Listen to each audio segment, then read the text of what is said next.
नमस्कार.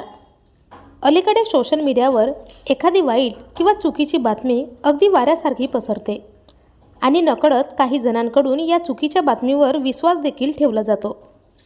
अशातच चला हवा येऊ द्या फेम भाऊ कदम यांच्या निधनाबद्दलचा एक फेक व्हिडिओ शेअर करण्यात आला आहे. भाऊ कदम यांनी आजवर त्यांच्या विनोदी अभिनयाने प्रेक्षकांचे निखळ मनोरंजन केले आहे. मात्र त्यांच्या निधनाच्या बातमीने अनेकांच्याच काळजाचा ठोका चुकला आहे. चला तर मग जाणून घेऊयात काय आहे संपूर्ण माहिती.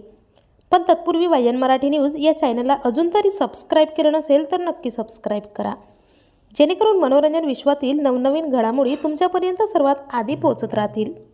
मित्रांनो, सध्या अभिनेते भाऊ कदम यांच्या निधनाची खोटी माहिती वाऱ्यासारखी पसरत आहे. परंतु आता ही बातमी पूर्णपणे खोटी असल्याची माहिती भाऊ कदम यांची थोरली मुलगी मृण्मयी कदम हिने दिली आहे. या व्हिडिओमध्ये तिने याबद्दल तीव्र नाराजी व्यक्त केली आहे.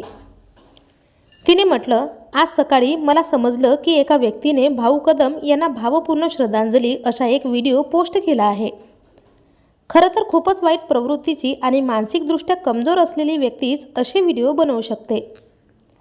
या अशा व्यक्ती भावनाशून्य असतात. सकाळपासून मी याबद्दल अनेक गोष्टी बघत आहे आणि मी याबद्दल कायदेशीर पाऊलही उचलणार आहे, असे तिने या व्हिडिओमध्ये सांगितले आहे.